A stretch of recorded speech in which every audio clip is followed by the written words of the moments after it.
I ought to do it. Hold it. Please give a good warm welcome, Mr. Dane. John, you've never been the same since you fell off the wall. What a pleasure it is to see all the fathers who've brought their daughters along. Is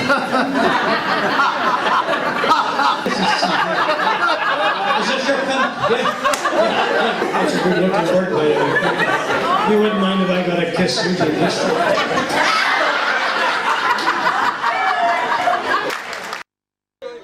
Just down to see you. My mate, man. Clem, the great Dane. My grandfather, he was 98 when he died. This is true, 98. And he died when he got up from the armchair to go and change channels on the television. And you know, my grandmother always said, if we had have had a remote control. Inspector walking around this loony bin, and there's a fella sitting up in bed like that. He says, what are you doing? He says, I'm driving my Maserati.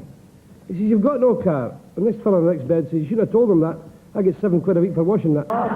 Scotsman, a German and an Irishman, and they worked out in Saudi Arabia on the oil rigs, and they got caught having an illicit booze party, and they were all sentenced to 150 lashes. He said to the Scotsman, is there anything you'd like to take the pain away from your back? And the wee fella said, hey, could I have a bottle of whiskey, please? Drunk his bottle of whiskey. He says, okay, Mr. Whippy, get on with it. Said to the German, would you like anything to ease the pain from your back? And the German said, us Germans, we need nothing, just get on with the punishment. Said to the wee Irishman, he said, is there anything you would like before you go on and get the whip? And the wee Irishman said, could I have the German? I'm enough unlucky, lad, so just tuck the plane down to the ground and I'll get off. He said, lads, you will jump out of this aeroplane for your queen and your country. You have 2 parachutes, you'll count to 7, you'll pull the cord. You will float gently to the ground. If your parachute fails to open, you have a reserve parachute. You'll pull the second cord, float to the ground, and there'll be a lorry there to take you back to the base. Well, he jumps out. 1, 2, 3, 4, 5, 6, 7. Pulls the cord, nothing. Pulls the second cord, nothing. By this time, he is 200 feet from the ground. He looks down, he says, yeah, boy, I kent I was unlucky. I bet the lorry's no there either. If this guy wins £1 million in the pools, and he moves into this really select area, you know, and his next door neighbour's got a Rolls Royce, so he buys a Rolls Royce. He says, he's up with a ladder saying, I've got a Rolls Royce as well as you. He says, oh, very good, very good. He says, have you got these electric windows? He says, no, I forgot he was push. And he says, so he goes away, gets the electric windows. He says, I've got electric windows, you know, and he says, have you got a telephone in your Rolls? He said, for heaven's sake. So the guy is driving down the M1, the original posh guy, and he gets a phone call in his car. And he says, I just thought I'd phone you up to tell you I've got a phone in my Rolls Royce. And the other chap says, you never got me out of the bath to tell me that, did you? Philip walked up with this cotton mill. He said, he's looking for his mate. He said, is Fred in? He says, you've just missed him. He's just gone for cotton. He says, he says, come back Monday. Back Monday, he says, Fred, he says, he's dead. He says, what happens? He died of a heart attack last Friday. He says, where'd they bury him? He says, up in the Mearns Cemetery. He walked up to the cemetery. There it is in the gravestone. Fred's gone, but not for cotton. I come from a really poor area, you know.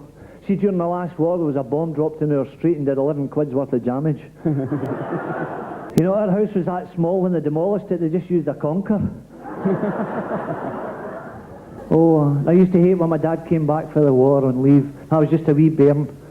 And my dad got a bit of shell shock during the last war, you know. And see when he was changing the nappies, he used to pull the pin out with his teeth and throw us out the window. I walked into this bar and there was a big sign up in the bar that said, Ploughman's lunch £1. Well, this big Aberdonian walks in and he says, fits this Ploughman's lunch? The barman says to him, it's a pie and it's a pint and it's in a half an hour up the stairs with yon big buxom barmaid.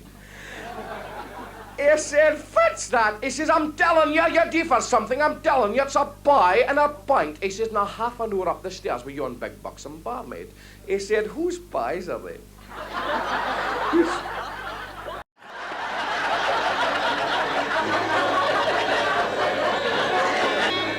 In the night's Clubland Blantyre, where the bingo rules okay, they called the numbers out in Latin, so the proddies couldn't play. Then they had the raffle, and it really was a sin, for the prize it was